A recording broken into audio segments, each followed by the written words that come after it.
그거 아나? 칭찬을 먹으면 금을 낳고 욕설을 먹으면 돌을 낳는다는 엽전 이야기 말일세. 이 천한년, 이 복주머니가 다 우리 아들 덕이지. 내년 공인 줄 알았느냐? 당장 내놓고 꺼지거라. 어머니, 제발 그 주머니는 제 목숨줄입니다.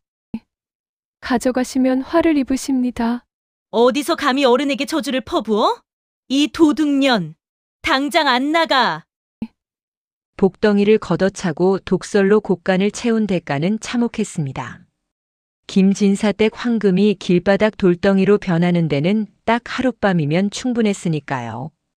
오늘의 이야기에 앞서 여러분의 구독과 좋아요는 제가 새로운 이야기 보따리를 풀 수 있는 큰 힘이 됩니다. 지금 이 영상을 어디서 듣고 계신지 댓글로 남겨주시면 그곳에 행운이 가득하시기를 기원하겠습니다. 옛날 옛적 한양에서 이틀 길을 걸어야 닿는 한적한 마을에 김진사라 불리는 이가 살았습니다. 김진사라는 호칭이 무색하게 그의 집안은 3대째 가난의 굴레를 벗어나지 못하고 있었습니다. 선대부터 물려받은 초가 삼가는 비가 오면 군데군데 물이 새어 방 안에 질그릇을 여러 개 놓아야 했고, 겨울이면 외풍이 심해 아무리 아궁이에 불을 때도 방 한 칸 제대로 덮이기 어려웠습니다. 김진사의 부친은 평생 과거 급제의 꿈을 이루지 못한 채 세상을 떠났고, 김진사 본인 역시 삼수를 거듭했으나 번번이 낙방의 쓴맛만 보았습니다. 결국 그는 서당 훈장 자리조차 얻지 못하고 양반 체면에 밭일도 장사도 할 수 없어 그저 하루하루를 연명하는 신세였습니다. 그의 아내 박씨는 원래 인근 고을의 중인 집안 출신으로 혼인 초에는 남편의 가난을 탓하지 않았으나 세월이 흐를수록 말끝마다 불평이 새어나왔습니다. 아이고 이 팔자야. 남들은 다 기름진 밥상에 비단옷 걸쳐 입는데 우리는 언제까지 이 모양 이 꼴로 살아야 하는 게냐? 그나마 다행인 것은 외아들 하나를 두었다는 것이었습니다. 25 나이에 총각으로 지내던 아들의 혼처를 구하기란 쉽지 않았습니다. 집안 형편이 말이 아니다 보니 중매쟁이들도 거들떠보지 않았지요. 그러던 어느 날 이웃 마을에 사는 송씨 성을 가진 과부에게서 연락이 왔습니다. 송씨 과부는 남편을 일찍 여의고 무남 동녀인 딸 수련을 홀로 키워냈는데 딸아이가 18이 되어 혼처를 알아보던 참이었습니다. 김진사 댁 도련님이 비록 살림살이는 넉넉지 못하나 그를 아는 양반 자제라 하니 우리 수련이에게는 과분한 혼처외다. 제 딸이 비록 가난한 집 자식이지만 바느질과 길쌈을 잘하고 부지런하니 밥벌이는 걱정 마시옵소서. 송씨 과부의 말에 박씨는 속으로 코웃음을 쳤습니다. 거지가 거지를 만나는 꼴이로군. 그래도 없는 것보다야 낫지. 하지만 겉으로는 흔쾌히 혼사를 허락했습니다. 드디어 혼례 날이 다가왔습니다. 신랑 신부 모두 집안 형편이 어려워 혼례 치르는 것조차 남부끄러울 정도로 초라했습니다. 김진사 댁에서는 겨우 이웃에게 빌린 사모관대로 신랑을 치장했고 신부 수련은 친정어머니가 손수 꿰맨 무명치마 저고리에 얼굴만 하얗게 분칠을 하고 가마에 올랐습니다. 혼례를 치르기 전날 밤 송씨 과부는 딸을 방으로 불러 무릎을 맞대고 앉았습니다. 달빛이 창호지를 뚫고 들어와 모녀의 얼굴을 희미하게 비추었습니다. 과부는 떨리는 손으로 낡은 비단 주머니 하나를 꺼내 딸의 손에 쥐어주었습니다. 주머니는 세월의 때가 묻어 원래 색을 알아볼 수 없을 정도로 낡았지만 그 안에서 묘한 온기가 느껴졌습니다. 얘야, 이것은 내 외할머니께서 돌아가시며 내게 물려주신 것이란다. 그리고 오늘 밤 나는 이것을 너에게 물려주마. 수련은 고개를 갸웃하며 물었습니다. 어머니, 이 안에는 무엇이 들어있나이까? 벙어리 엽전 한 잎이 들어있단다. 이 엽전은 보통 엽전과 다르구나. 소리 없이 복을 부르는 신령스러운 물건이지. 하지만 명심해라. 이 엽전은 내가 진심으로 아낌을 받고 칭찬을 들을 때에만 새끼를 친단다. 내가 시댁에서 효성을 다하고 근면하게 살림을 꾸려나가면 이 엽전이 너를 저버리지 않을 것이다. 송씨 과부는 딸의 손을 꼭 쥐며 눈물을 글썽였습니다. 하지만 얘야, 절대 잊지 마라. 탐욕과 비난 그리고 거짓이 섞이면 이 복은 순식간에 화가 되어 돌아온단다. 이 엽전을 받는 사람의 마음이 악하면 복은 모두 재앙으로 변하느니라. 수련은 어머니의 말씀을 한자 한자 가슴에 새겼습니다. 이튿날 새벽 수련은 친정을 떠나 김진사 댁으로 향했습니다. 초라한 가마 안에서 수련은 목에 건 비단 주머니를 어루만지며 다짐했습니다. 나는 반드시 좋은 며느리가 되어 시부모님을 잘 모시리라. 시집에 도착한 수련은 박씨 시어머니에게 첫 큰절을 올렸습니다.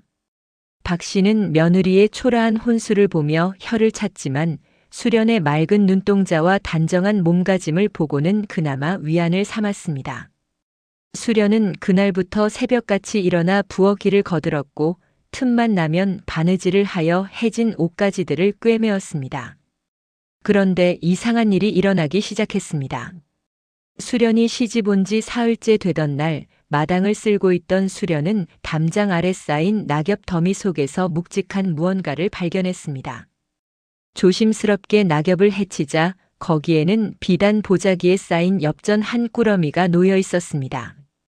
수련은 깜짝 놀라 시어머니를 불렀습니다. 어머님, 이것 좀 보시옵소서. 박씨가 달려와 보자기를 풀어보니 그 안에는 황금빛 윤이 나는 엽전이 20냥이나 들어 있었습니다. 이게 어찌 된 일이냐? 우리 집 마당에 이런 것이 묻혀 있었단 말이냐? 박씨는 기뻐 어쩔 줄 몰랐으나 속으로는 아마도 돌아가신 시아버님께서 몰래 숨겨두셨던 것이겠지 하고 생각했습니다. 그로부터 일주일 후 수련이 부엌 아궁이에 불을 지피려고 나무를 쪼개다가 또다시 놀라운 것을 발견했습니다. 나무 토막 속이 텅 비어 있었고 그 안에는 은자 몇 냥이 번쩍번쩍 빛을 내고 있었던 것입니다.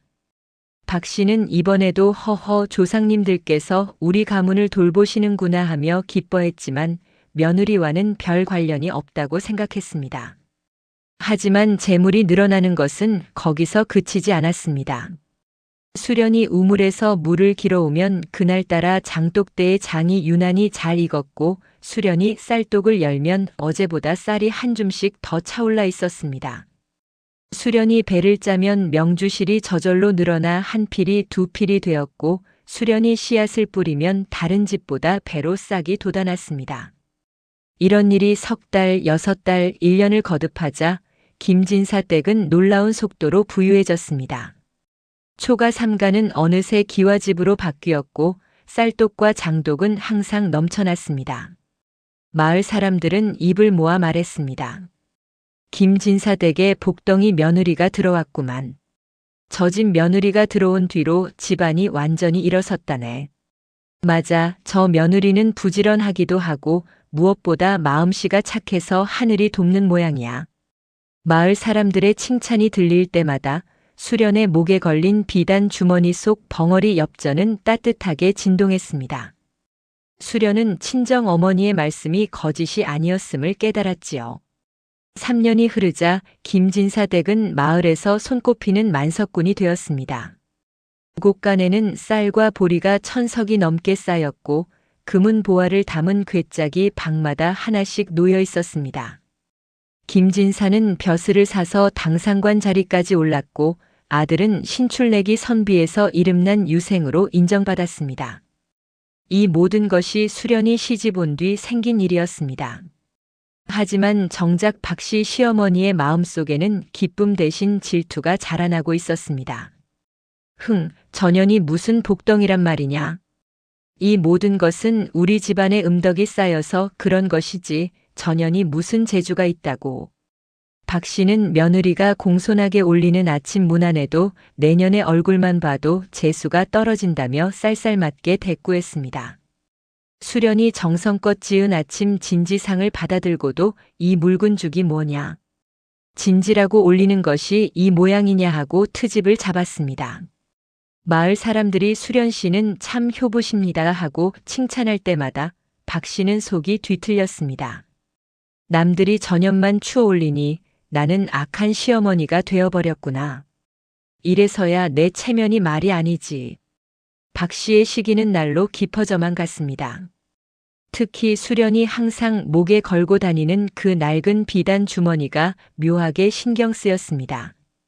전현이 저 주머니를 그렇게 소중히 여기는 것을 보니 필시 뭔가 비밀이 있을 게다.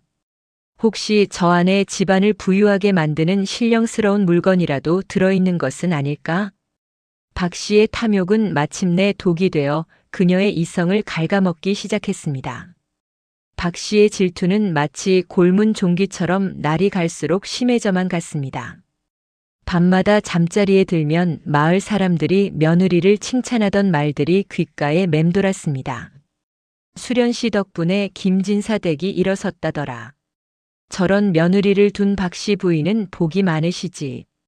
그 말을 들을 때마다 박 씨는 이를 갈았습니다. 내 복이라니. 전현이 없었어도 우리 집안은 잘 됐을 것을. 특히 박 씨의 눈에 거슬리는 것은 수련이 목에 걸고 다니는 그 낡은 비단 주머니였습니다. 수련은 목욕을 할 때도 잠을 잘 때도 그 주머니만은 절대 몸에서 떼어놓지 않았습니다. 어느 날 박 씨가 그 더러운 주머니는 무엇이냐고 물으니 수련은 공손히 대답했습니다. 친정 어머님께서 물려주신 유일한 형견이옵니다. 비록 낡았으나 어머님의 정이 서려 있어 소중히 간직하고 있나이다. 그 말을 들은 박 씨는 속으로 코웃음을 쳤습니다. 가난뱅이 집안에서 물려받은 누더기 주머니 따위가. 하지만 이상하게도 그 주머니가 계속 신경 쓰였습니다. 마치 그 안에서 형언할 수 없는 기운이 뿜어져 나오는 것만 같았지요. 어느 날 밤 박 씨는 잠을 이루지 못하고 뒤척이다가 문득 섬뜩한 생각이 들었습니다. 저 주머니. 혹시 저것이 우리 집안을 부유하게 만든 비밀이 아닐까? 전현이 시집 올 때부터 집안에 복이 들어왔으니 필시 저 주머니에 신령스러운 물건이라도 들어있을 게다. 저것만 빼앗으면 전현은 아무 쓸모없는 계집일 뿐이고 그 복은 고스란히 내 것이 될 텐데. 탐욕이 일단 싹을 틔우자 박 씨의 마음은 급속도로 타락해 갔습니다. 며칠 밤을 뜬 눈으로 지새우며 박 씨는 치밀한 계획을 세웠습니다. 그래, 전현에게 도둑 누명을 씌우는 거다. 집안의 귀한 물건을 훔쳤다는 죄를 뒤집어 씌우면 아무리 며느리라 해도 대문 밖으로 쫓아낼 명분이 생기지. 박 씨는 먼저 집안에서 가장 귀한 물건을 물색했습니다. 안방 장롱 깊숙한 곳에 보관해둔 금비녀가 눈에 들어왔습니다. 시할머니로부터 물려받은 것으로 순금으로 만들어졌으며 끝부분에는 작은 비취구슬이 박혀있는 귀한 갑오였습니다. 그래, 이것이면 충분하다. 이 금비녀를 전현의 보따리에 숨겨두고 없어졌다고 소동을 피우면 되는 거지. 박 씨는 수련이 빨래를 하러 냇가에 간 틈을 노렸습니다. 발걸음을 죽이고 며느리 방으로 살금살금 들어갔습니다. 방 안은 깨끗하게 정돈되어 있었고 구석에는 수련의 보따리가 단정히 놓여 있었습니다. 박 씨는 떨리는 손으로 보따리를 풀었습니다. 안에는 수련이 친정에서 가져온 몇 벌 안 되는 옷가지와 낡은 버선, 그리고 바느질 도구가 전부였습니다. 쯧쯧, 이 가난뱅이 같으니라고. 박 씨는 비웃으며 금비녀를 보따리 맨 밑바닥 깊숙한 곳에 밀어 넣었습니다. 그리고는 원래대로 보따리를 묶어 제자리에 놓았습니다. 방문을 나서며 박 씨는 입꼬리를 비틀어 올렸습니다. 흐흐흐, 이제 준비는 끝났다. 내일 아침이면 전현은 이 집에서 쫓겨날 것이야. 다음 날 아침 수련은 언제나처럼 새벽같이 일어나 부엌에서 아침 진지를 준비하고 있었습니다.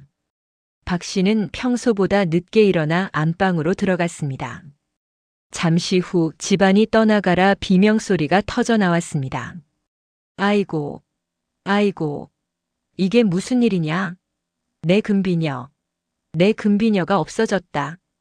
박 씨의 울부짖는 소리에 집안 식구들이 모두 안방으로 달려왔습니다. 김진사도 놀라 뛰어왔고 수련도 부엌에서 허둥지둥 달려왔습니다. 박 씨는 장롱을 뒤지며 난리를 쳤습니다. 분명 여기 두었는데 시할머니께 물려받은 그 귀한 금비녀가 감쪽같이 사라졌단 말이야. 도둑이야. 집안에 도둑이 들었어. 김진사가 다급히 물었습니다. 부인 진정하시오. 어찌된 일이오? 대문은 밤새 굳게 닫혀 있었는데 도둑이 어찌 들었단 말이오? 박 씨는 날카로운 눈빛으로 주변을 둘러보더니 수련을 똑바로 쳐다보았습니다. 그렇다면 이는 바깥 도둑이 아니라 안도둑의 짓이로구나. 이 집에 출입하는 사람이라곤 우리 식구들과. 박 씨는 의미심장하게 말을 끌었습니다. 수련은 깜짝 놀라 손을 내저었습니다.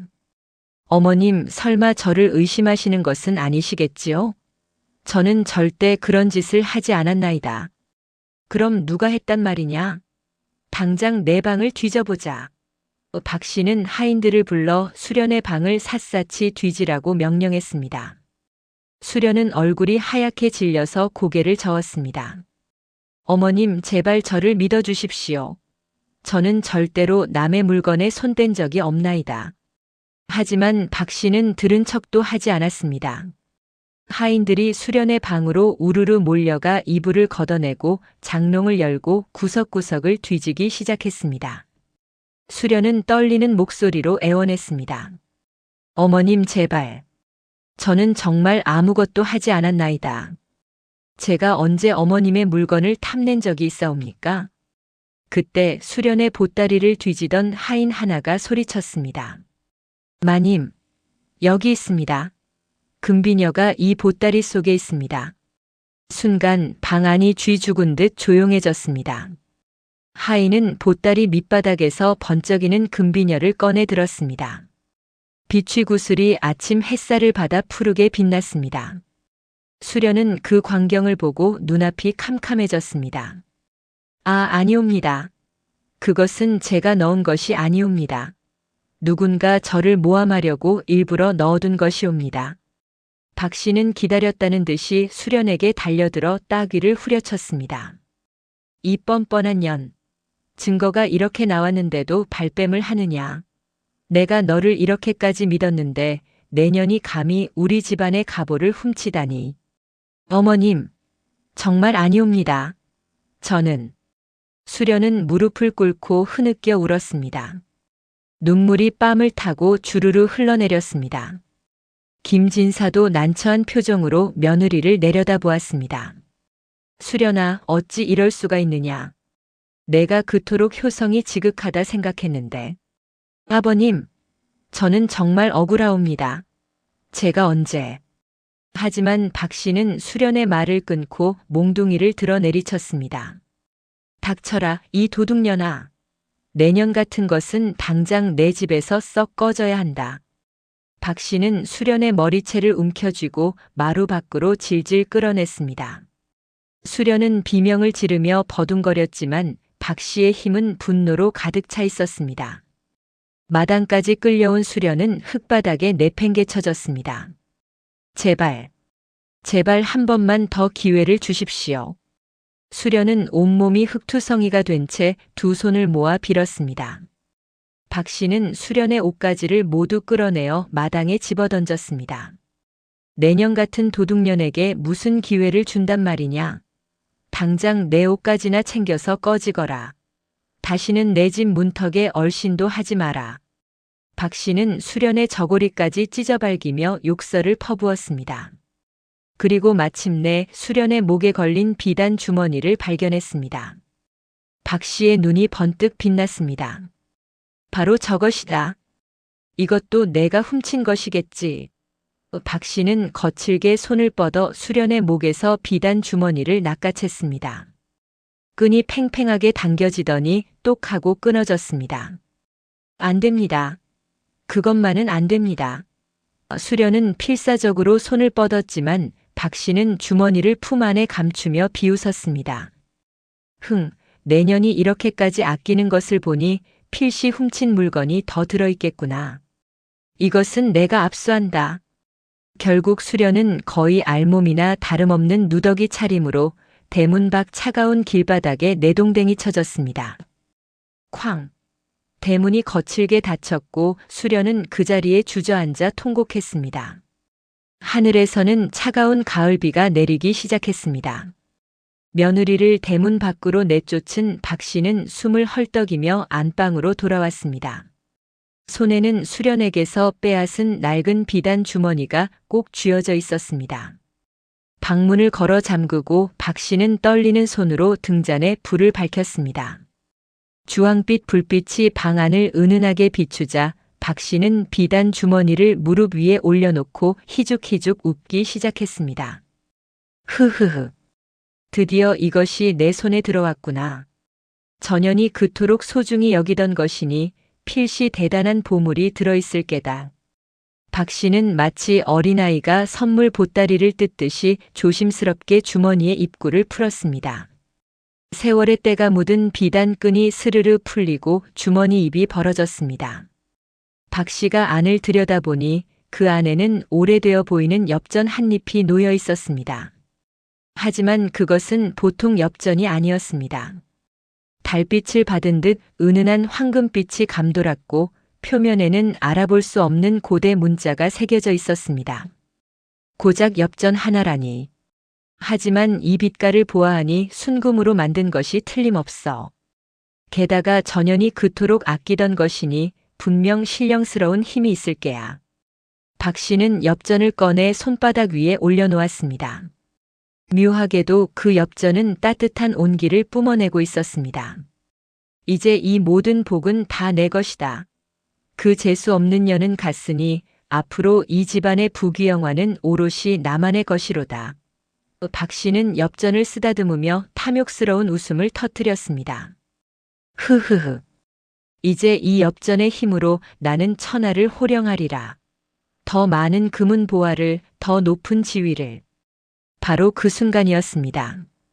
밖에서 우르르르 하는 기괴한 소리가 들려왔습니다. 마치 천둥 소리 같기도 하고 무언가 무너져 내리는 소리 같기도 했습니다.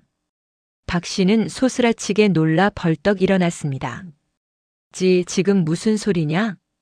박 씨가 방문을 열고 마루로 나서는 순간 더욱 크고 요란한 소리가 곳간 쪽에서 터져 나왔습니다. 쾅! 펑! 박 씨는 치맛자락을 휘날리며 곳간으로 달려갔습니다. 곳간 문을 여는 순간 박 씨는 입을 떡 벌린 채 그 자리에 얼어붙고 말았습니다. 1000석이 넘게 쌓여있던 쌀 가마니들이 마치 살아있는 생물처럼 부풀어 오르고 있었습니다. 가마니들은 점점 더 커지더니 펑, 펑, 펑 연달아 터지기 시작했습니다. 아니, 내 쌀이. 박 씨가 비명을 지르며 달려들었지만 이미 늦었습니다.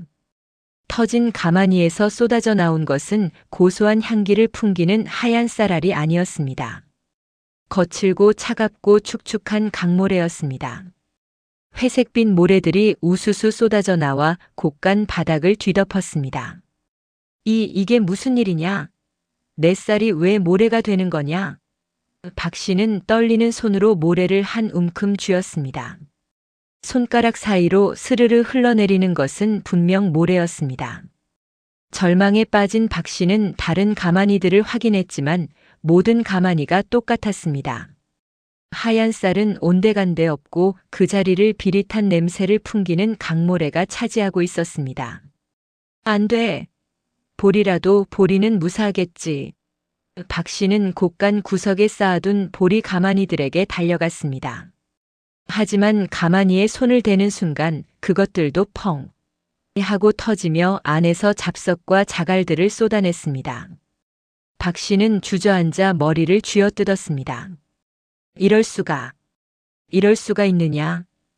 그때 박 씨는 문득 깨달았습니다. 금은 보화는 무사할 것이다. 박 씨는 비틀거리며 일어나 안방으로 뛰어갔습니다. 안방 장롱 밑에는 황금과 은자로 가득 찬 커다란 괴짝이 있었습니다. 박 씨는 숨을 헐떡이며 괴짝을 끌어냈습니다.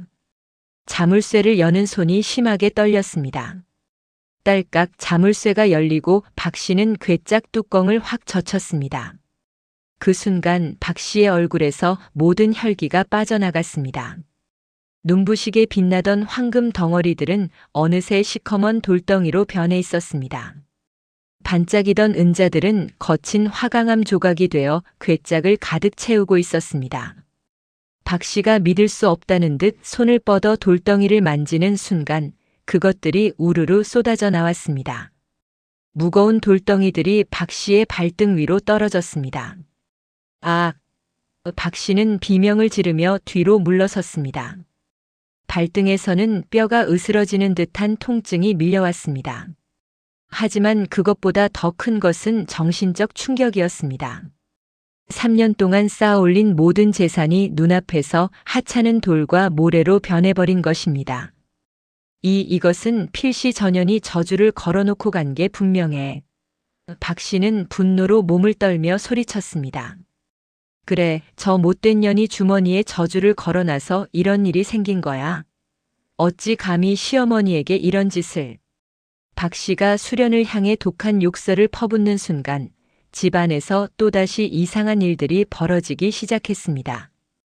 천장에서 뚝뚝 하는 소리가 들리더니 멀쩡하던 석가래가 갈라지기 시작했습니다. 미시시식. 나무가 썩어 들어가는 소리가 사방에서 들려왔습니다.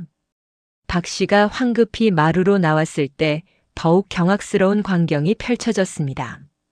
지붕을 덮고 있던 기와들이 바람도 불지 않았는데 하나둘씩 떨어지기 시작한 것입니다. 와장창, 우당탕, 기와들이 마당에 떨어져 산산조각이 났습니다. 마치 보이지 않는 손이 일부러 기와를 뜯어내는 것 같았습니다. 내 집이 무너지고 있어. 박 씨는 머리를 감싸 쥐고 비명을 질렀습니다. 그때 마당에서 닭과 돼지들의 비명소리가 들려왔습니다. 박 씨가 마당으로 뛰어내려가 보니 건강하게 잘 크던 가축들이 갑자기 거품을 물고 쓰러져 있었습니다. 어떻게 이런 일이. 박 씨는 돼지우리로 달려갔습니다. 10마리가 넘던 살진 돼지들은 이미 눈을 뒤집고 죽어 있었습니다. 닭장의 닭들도 마찬가지였습니다. 아침까지만 해도 요란하게 울어대던 수탉들이 목이 꺾인 채 축 늘어져 있었습니다.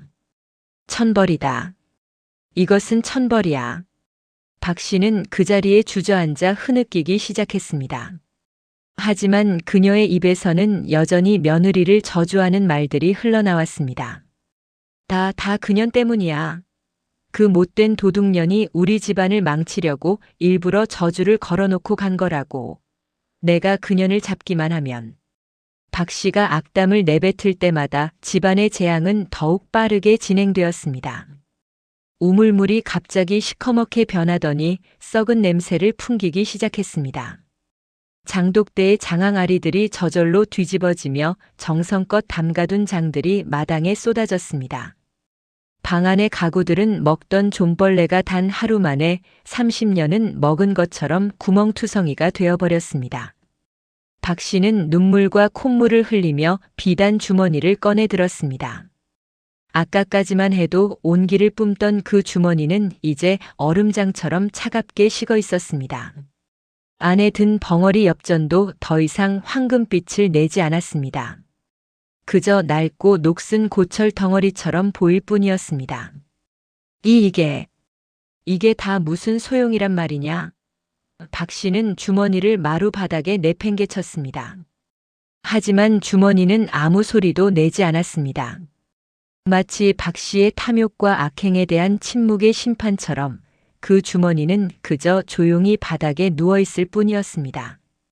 해가 지고 밤이 찾아왔습니다. 한때 화려했던 김진사 댁의 기와집은 이제 반쯤 무너진 폐가의 모습을 하고 있었습니다. 그 폐허 한가운데 박 씨는 돌덩이가 가득 담긴 괴짝을 껴안고 밤새도록 울부짖었습니다. 하지만 아무도 그녀의 울음에 귀 기울이지 않았습니다. 동이 트자 박 씨는 잠 못 이룬 밤을 보내고 헝클어진 머리로 마당에 나섰습니다. 밤새 일어난 일들이 악몽이기를 바랐지만 눈앞에 펼쳐진 광경은 냉혹한 현실이었습니다. 기와 조각들이 마당을 뒤덮고 있었고 죽은 가축들의 시체에서는 악취가 풍겨왔습니다. 그녀는 미친 사람처럼 마당을 왔다 갔다 하며 중얼거렸습니다. 이게 다 그년 때문이야. 그 못된 도둑년이 우리 집안을 망치려고 저주를 걸어놓고 간 게 분명해. 그년만 없었어도 우리 집안은 여전히 태평성대였을 텐데. 박 씨의 입에서 도끼 어린 말들이 끝없이 쏟아져 나왔습니다. 천하에 그런 뻔뻔한 년이 어디 있어? 시어머니한테 저주를 걸다니. 내가 그년을 다시 잡기만 하면 사지를 찢어 죽여도 시원치 않을 것을. 그 순간 안방에서 우지끈 하는 소리가 들려왔습니다. 박 씨가 달려가 보니 장롱 다리가 갑자기 부러지며 장롱이 한쪽으로 기울어져 있었습니다. 안에 보관해 두었던 비단 옷가지들이 쏟아져 나왔는데 그 화려하던 비단들은 어느새 누렇게 바래고 좀이 슬어 너덜너덜한 누더기가 되어 있었습니다. 아니 이것까지. 박 씨는 비단 저고리를 집어들었지만 손에 닿는 순간 옷감이 바스러져 가루가 되어 흩어졌습니다. 마치 백년은 묵은 고목이 썩어 문드러지듯 모든 옷가지들이 손에 닿기만 하면 먼지로 변했습니다. 저주다. 저주야. 그년이 우리 집안에 독한 저주를 걸어놓았어. 박 씨가 울부짖을 때마다 집안 곳곳에서 무언가 부서지는 소리가 들려왔습니다.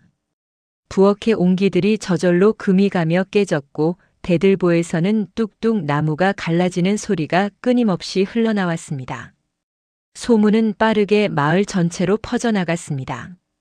어젯밤부터 김진사 댁에서 요란한 소리가 들렸다는 것, 아침이 되자 집이 반쯤 무너져 있더라는 것, 그리고 그 며느리를 도둑으로 몰아 내쫓았다는 이야기까지.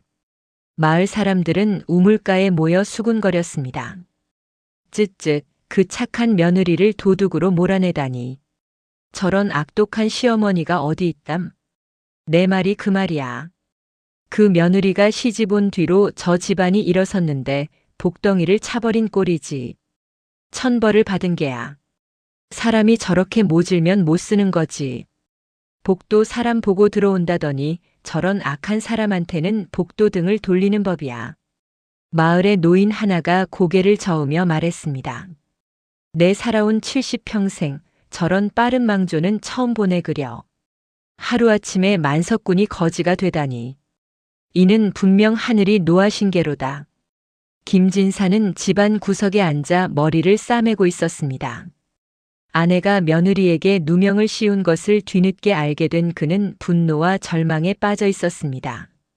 며느리 수련의 방을 다시 뒤져보니 시어머니가 일부러 금비녀를 숨겨놓았다는 증거들이 여럿 나왔습니다. 보따리가 묶인 방식이 수련의 습관과 달랐고 금비녀가 있던 자리에 먼지를 보아하니 최근에 급히 넣은 것이 분명했습니다. 부인은 대체 무슨 짓을 한 것이오? 김진사가 안방으로 뛰어들어가 소리쳤습니다. 박 씨는 돌덩이가 든 괴짝을 껴안고 앉아 있다가 남편을 노려보았습니다. 무슨 짓이라니요? 나는 우리 집안을 지키려고 한 것뿐이에요. 전현이 가진 저 요상한 주머니만 빼앗으면 복이 우리 것이 될 줄 알았는데. 박 씨의 목소리는 떨리고 있었습니다. 김진사는 허탈한 웃음을 터뜨렸습니다. 복을 지키려고. 부인은 스스로 복을 걷어찬 것이요.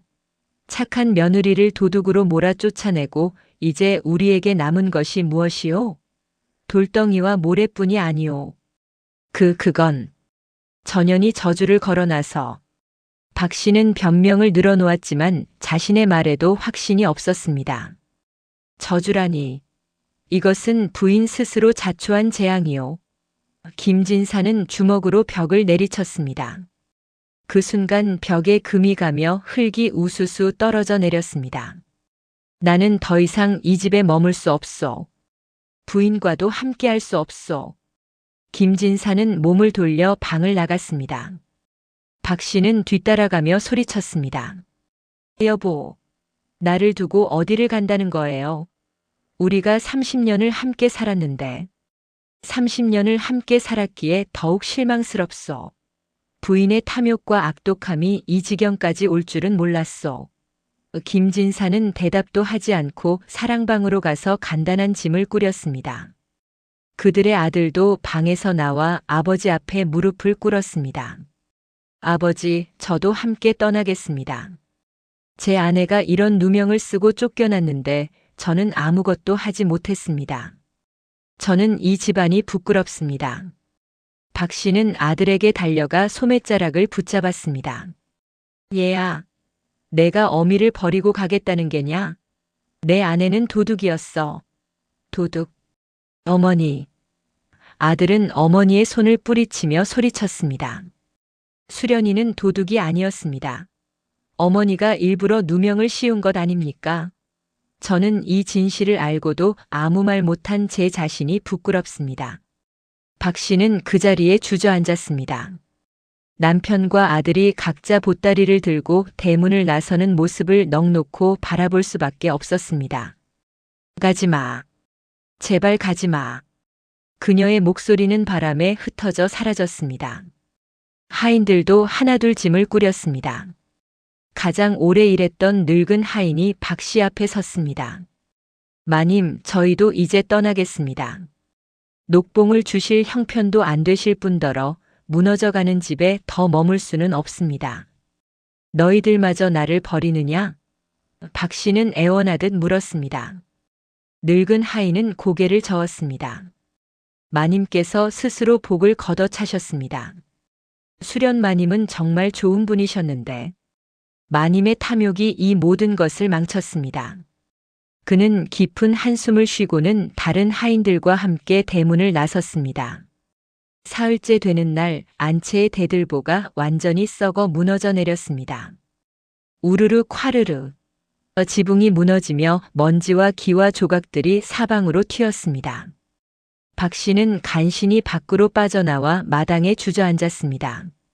한때 그토록 자랑스러워하던 기와집이 눈앞에서 무너지는 것을 보며 그녀는 처음으로 자신의 잘못을 깨닫기 시작했습니다. 내가 무슨 짓을 한 거지? 박 씨는 떨리는 손으로 가슴을 쳤습니다. 하지만 이미 엎질러진 물이었습니다. 며느리는 어디론가 사라졌고 남편과 아들도 떠났으며 하인들도 모두 흩어졌습니다. 화려했던 저택은 폐허가 되었고 재산은 모두 돌과 모래로 변했습니다. 나흘째 마을 사람들이 쌀 한 되와 물 한 동이를 갖다 주었습니다. 불쌍히 여긴 것이 아니라 굶어 죽어 귀신이 되어 마을을 해칠까 두려워서였습니다. 박 씨는 그 쌀을 받아들고 처음으로 눈물을 흘렸습니다. 닷새째 집의 담장마저 무너지기 시작했습니다. 바람도 불지 않았는데 담장의 흙벽들이 저절로 허물어져 내렸습니다. 마치 집 자체가 박 씨를 거부하는 것 같았습니다. 엿새째 박 씨는 무너진 곳간 앞에 앉아 며느리에게서 빼앗은 비단 주머니를 꺼냈습니다. 그 주머니는 이제 모든 빛을 잃고 그저 낡은 천 조각처럼 보였습니다. 안에 든 벙어리 엽전은 차가운 고철 덩어리일 뿐이었습니다. 아무리 쓰다듬고 빌어도 더 이상 아무 반응이 없었습니다. 일주일째 되는 날 김진사 댁은 완전한 폐허가 되었습니다. 기와집은 흉가로 변했고 마당에는 잡초가 자라기 시작했습니다. 박 씨는 텅 빈 곳간에 혼자 앉아 돌덩이가 가득한 괴짝을 끌어안고 밤새도록 울었습니다. 수련아, 며느리야. 박 씨는 처음으로 며느리의 이름을 불렀습니다. 내가 미쳤구나. 내가 내 손으로 복을 걷어찼구나. 하지만 그 참회의 말들도 이미 늦어버린 후회일 뿐이었습니다. 1년의 세월이 흘렀습니다. 사계절이 바뀌고 또 바뀌는 동안 한때 마을에서 가장 화려했던 김진사 댁은 이제 아무도 얼씬하지 않는 음산한 폐가가 되어 있었습니다. 무너진 기와 조각들 사이로 억새풀과 쑥대가 허리까지 자라올랐고 깨진 장독대에는 두꺼비가 집을 지었습니다. 한때 만석군의 위엄을 뽐내던 대문은 경첩이 녹슬어 떨어져 나가 한쪽으로 기울어진 채 바람에 삐걱거렸습니다. 그 폐허가 된 대문 앞 돌계단에는 매일같이 한 노파가 앉아 있었습니다. 온몸에 때가 잔뜩 묻은 누더기를 걸친 그 노파는 머리카락이 헝클어져 산발이 되었고 얼굴은 주름과 때로 뒤덮여 본래 모습을 알아보기 힘들었습니다. 그녀는 하루 종일 그 자리에 앉아 자기 뺨을 때리며 중얼거렸습니다. 내가 미쳤지. 내가 정말 미쳤어. 복덩이를 내 손으로 걷어찼으니. 찰싹. 그녀는 자신의 뺨을 때렸습니다. 내 욕심이 모든 것을 망쳤어. 찰싹. 또다시 뺨을 때렸습니다. 바로 박 씨였습니다. 1년 전 그토록 거만하고 위세당당하던 양반댁 마님의 모습은 온데간데 없었습니다. 이제 그녀는 동량으로 연명하는 거지나 다름없는 신세였습니다. 마을 사람들은 지나가다 그녀를 보면 고개를 저으며 혀를 찼습니다. 쯧쯧, 저 꼴 좀 봐라. 복을 발로 차더니 저 모양 저 꼴이 되었구만. 자업자득이지 뭐. 착한 며느리를 도둑으로 몰아 쫓아내고 하늘이 내린 복을 탐욕으로 망쳤으니. 가끔 마음씨 좋은 사람이 식은 밥이나 쉰 떡을 던져주면 박 씨는 그것을 주워 목에 건 낡은 비단 주머니에 넣었습니다. 그녀는 여전히 그 주머니를 간직하고 있었습니다. 하지만 이제 그 주머니 안에는 신령스러운 엽전 대신 동량으로 얻은 쉰 떡 조각과 마른 나물 부스러기만 들어있을 뿐이었습니다. 수련아, 며느리야. 박 씨는 밤마다 며느리의 이름을 불렀습니다. 내가 잘못했다. 나를 용서해다오. 하지만 그 말을 들어줄 사람은 아무도 없었습니다. 김진사는 떠난 뒤 소식이 끊겼고 아들은 아내를 찾아 멀리 떠났다는 소문만 들렸습니다. 어느 추운 겨울날 박 씨는 꽁꽁 얼어붙은 땅바닥에 앉아 떨고 있었습니다. 마을의 노인 하나가 지나가다 그녀를 보고 멈춰 섰습니다. 박 씨 부인, 그래도 집 안으로 들어가서 추위나 피하시구려. 박 씨는 고개를 저었습니다. 들어가 봤자 지붕도 없고 벽도 무너진 빈집인데 무슨 소용이 있겠습니까? 차라리 여기 앉아 사람이라도 보는 게 낫습니다. 노인은 한숨을 쉬며 품에서 삶은 감자 하나를 꺼내 주었습니다. 이거라도 잡수시구려. 사람이 복을 부르는 것도 중요하지만 그 복을 지키는 것은 더더욱 어려운 법이요. 부인께서는 복을 부를 줄은 알았으나 지킬 줄은 몰랐던 게지요. 박 씨는 떨리는 손으로 감자를 받았습니다. 제가 너무 욕심이 많았습니다. 며느리가 가져온 복인 줄 알면서도 그것이 제 공이라고 착각했지요. 며느리를 시기하고 질투했습니다. 그리고 제 손으로 복덩이를 차버렸습니다. 그녀의 눈에서 눈물이 흘러내렸습니다.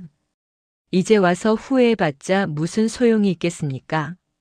복은 이미 멀리 달아났고 저는 이 꼴이 되었으니.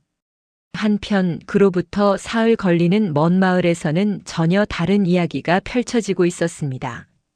그곳에는 새로 지은 기와집 한 채가 있었는데 담장은 튼튼하고 마당은 넓었으며 곳간에는 항상 곡식이 넘쳐났습니다.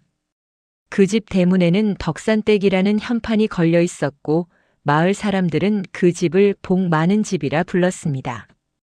그 집의 안주인은 바로 수련이었습니다. 시댁에서 쫓겨난 뒤 수련은 비를 맞으며 산길을 헤매다 쓰러졌습니다. 그때 마침 지나가던 덕산이라는 호라비가 그녀를 발견했습니다. 덕산은 일찍 아내를 여의고 늙은 어머니와 어린 딸을 키우며 살아가는 선량한 농부였습니다. 아니, 이 추운 날씨에 어찌 이런 곳에 쓰러져 계십니까? 덕산은 수련을 업고 자신의 집으로 데려갔습니다. 덕산의 어머니는 수련을 보살피며 따뜻한 죽을 끓여주었습니다. 얘야, 무슨 일이 있었는지는 묻지 않겠다.